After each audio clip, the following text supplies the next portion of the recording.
Sophia. I'm a big movie buff, and today I'm going to be reviewing a pretty weird double feature, Vanilla Sky and Beastly. I like weird, wacky double features that combine movies you wouldn't expect. Sometimes the whole is greater than the sum of its parts. Okay, so here's my hot take. Beastly is basically Vanilla Sky, but redone and repackaged for teenagers who love the CW. Let me explain. So, Vanilla Sky is a 2001 sci-fi psychological thriller directed by Crowe. It stars Tom Cruise as David Ames. He's this like super handsome, super popular, super successful guy, and his life comes to a screeching halt when he is involved in a car accident that disfigures his face and his body. And then he has to become self-aware and realize that judging people for their appearances and for how they can serve him socially is not a healthy recipe for living your life. He meets Penelope Cruz, who plays Sophia Serrano. She's this like beautiful woman that is mysterious and whimsical, and he's never met anyone like her before and is obsessed with her in various unhealthy ways. The movie actually is based on the 1997 Spanish film Abre los Ojos, known as Open Your Eyes, and it's directed by Alejandro Amenabar. If you are a huge Vanilla Sky fan, I would not recommend watching my review because I have a lot of criticisms about it. Between the two, I actually prefer Open Your Eyes to Vanilla Sky, but that is a video for another time. Beastly is a 2011 romantic fantasy drama written and directed by Daniel Barnz and loosely based on the Alex Flynn novel of the same name. The story revolves around Kyle Kingston. Yes, that's his real name, played by Alex Pettyfer.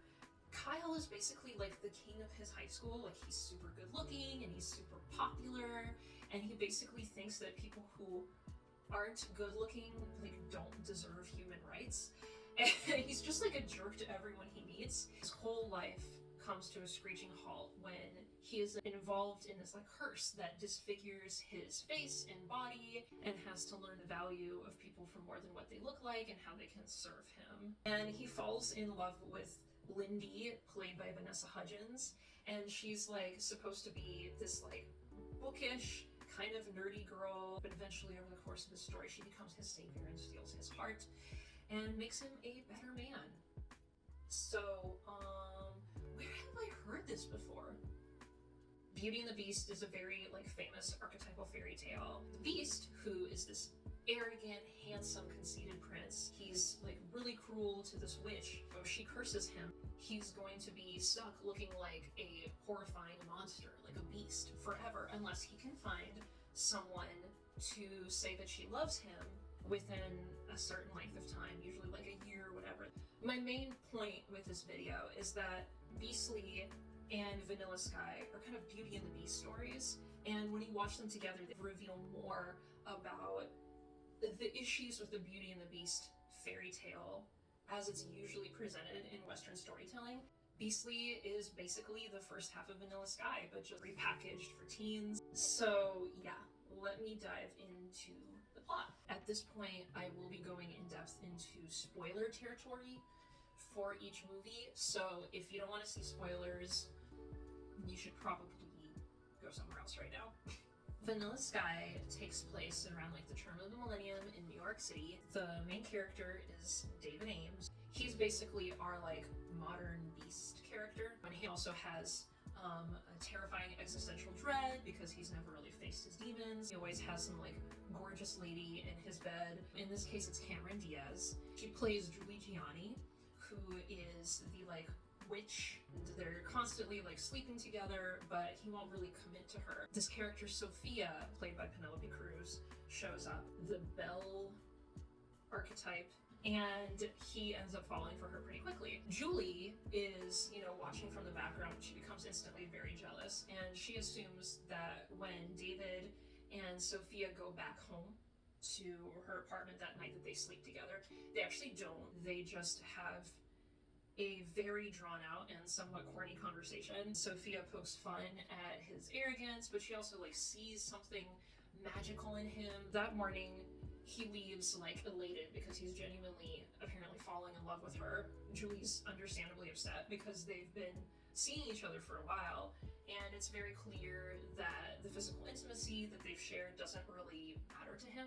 He makes the mistake of getting in a car with Julie. She gets really angry at him for how he's been treating her, and she basically drives the car that they're in off of a bridge. She's like herself and seriously disfigured David in the process. David is understandably angry and upset about his appearance, but he is like obsessed with what he looks like. The fact that his body's disfigured is very much like the externalization of all of his troubles with like never feeling really connected to another human being. He's pretty much like a really hideous person on the inside. How he actually looks on the outside is now just a visual representation of how he's always been on the inside. David's disfigured and depressed and just like alone in his apartment. He doesn't really want to like talk to anyone. He doesn't really care about how Sophia feels. He stalks her. He tries to show up, you know, at bars or whenever she's trying to do other things, and she's clearly uncomfortable, and you know, he's probably angry at her because he thinks that she's avoiding him because of what he looks like.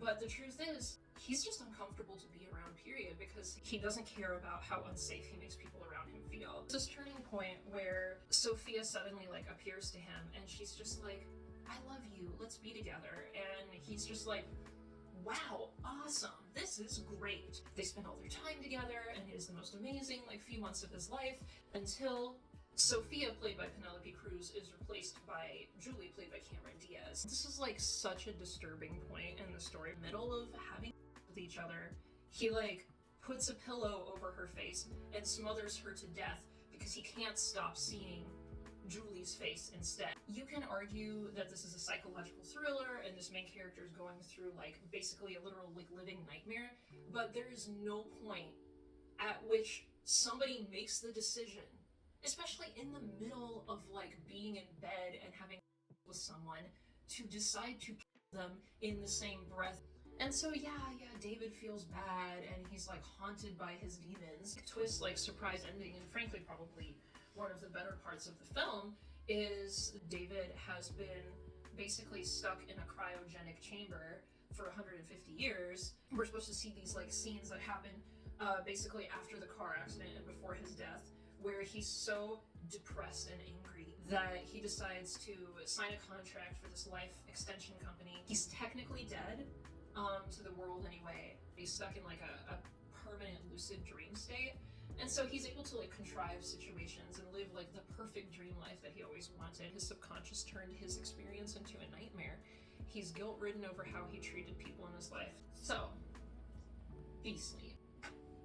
Hands down one of the worst movies I have ever seen in my entire life. So let me summarize this story for you. Beastly follows Kyle. He's just like a total jerk. We meet Lindy Taylor. She's our like Belle, you know, stand-in character. Despite being kind of characterized as different because it's 2011 and she's like a hipster and wears like a cool multicolored scarf or something, so clearly like that's her personality. She's like secretly standing him from the background. He gets on the bad side of Kendra, played by Mary-Kate Olsen. She's our like witch character. He makes fun of her and decides to like play a cruel prank on her by inviting her to this dance with him. And then whenever she shows up at the dance, he's like, ha ha, JK, you are too fugly. And she's like, wow, you really suck. And I'm gonna transform you into this like beast. But this is what he looks like when he's so ugly. Ugly Kyle goes through this harrowing existential crisis. His dad is like this rich, cool guy who's like, oh my god, Kyle is so ugly now. We can't possibly like leave him at school. So he drops out of school and he goes and lives in his like castle, you know, in like the other side of Brooklyn or something. Basically lives alone with his maid, Lisa Joy Hamilton, and then his blind tutor played by Neil Patrick Harris. Even Neil Patrick Harris could not save this movie. Kyle stalks Lindy because he can't stop thinking about her, and obviously it's what any normal guy would do, is just follow a girl around Brooklyn at night. We find out her dad's a drug addict, and he discovers that her dad owes money to these two guys. One of the guys throws Lindy and she ends up getting knocked out, and then for whatever reason her dad shoots one of the guys. Kyle sees all of this and he takes a photo of the dead body and a photo of Lindy's dad holding the weapon, and then he blackmails him and is like, so yeah, in exchange for like all of this like blackmail and stuff, I get to keep Lindy at my house for however long because that's the only safe place for her. How does this make sense? Who knows? Lindy's all pissed because, you know, she's like suddenly forced to like just quit school and disappear. She's like understandably annoyed and like trapped inside of this like weird home with a weird dude who like wears masks and acts creepy around her. He asks his maid and his tutor to not tell Lindy who he actually is. Everybody calls him Hunter, and when she even like sees his face, she, you know, I don't know, I guess he has like Clark Kent syndrome because like apparently Lindy cannot tell that it is Kyle. She falls in love with Hunter, and the two of them read poetry to each other, and it's really cringe. And the turning point in the story, Lindy finds out that her dad OD'd, because that is where we are in the story. Kyle is freaking out because, you know, he doesn't have much time left. He needs to convince this girl that she is like supposed to say that she loves him, and she's like, Kyle / Hunter, you're such a great friend. He interprets this as like the worst possible thing that he could hear,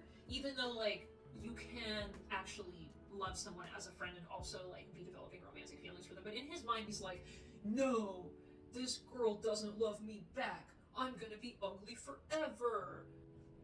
Sad, right? So sad. You feel so sad for Kyle. Instead of like having a normal conversation with her like an adult, he just throws a fit for like a month. And then out of the blue, while she's about to leave on this like big trip that she's been planning on for the entire film, it's like, oh, man, Lindy, when I'm around you, I don't feel ugly at all. And they kiss and they get together and it's so perfect, and she finds out that he was Kyle the whole time, and then they're just together, and that's the end of the movie. Yeah, that is the movie. I'm going to give Vanilla Sky a 6. Overall, there are some good elements about this film, but I think this movie would get a higher rating from me if all the best parts weren't just like what's lifted from the movie that it's a remake of. So genuinely, yeah, I guess if you've never seen this movie and you watch it with no knowledge of what's going on, yeah, it's interesting. The ending is interesting, but I just can't get over how like Tom Cruise's character is treated in the story. I'm giving Beastly a 3 out of 10. I mean, look, if we're just talking like bad movies and how entertaining they are to watch, I'd give it an 11. When I was watching these two movies, it like occurred to me, things are cliche for a reason, and we want to know that someone's gonna love us no matter what we look like, right? With the Beauty and the Beast storyline, if you're gonna tell a version of it, it's very hard for it to feel grounded, because the only way that the Belle character in these movies made any sense at all was because she's frankly two-dimensional. With Vanilla Sky, the only reason that the story works and she's in love with him is because she's a figment of his imagination. He literally made her up. This movie is such a Disney-fied version of the original Spanish film, clearly meant to make you feel sympathy for the protagonist. But in my opinion, he doesn't do anything to earn that from the viewer. We see no evidence of him changing his behavior and actually dealing with other individuals face to face and working through his problems. It's all just surface. It's only through Sophia that he realizes you shouldn't judge people by what they can like offer you on a superficial level. In the film, they call her his savior. That's basically Beauty and the Beast. Lindy in Beastly, she doesn't have a personality of her own. She's quirky. But none of this is illustrated with any autonomy on her part, any sense of what her actions mean for the greater whole of the story. Most people who would end up in the same situation as Lindy would probably not fall in love with somebody who's like hoarding them in their house, or if they would, it would just be like Stockholm Syndrome. There's no impetus for a main character to change. Lindy's okay with basically everything that he does. He's only changed because we don't see enough information to conclude otherwise. That's why the Beauty and the Beast archetypal story bothers me so much, because it only works if this prince at the end of the story is someone who redeemed himself through his actions. On the surface, two very different films which bear a core resemblance to each other. If you watch them, let me know what you think. Let me know if there's another double feature you'd like me to review. Don't forget to like, comment, and subscribe. As always, it was great having you here. I'm Dina Sophia. See you next time. Bye!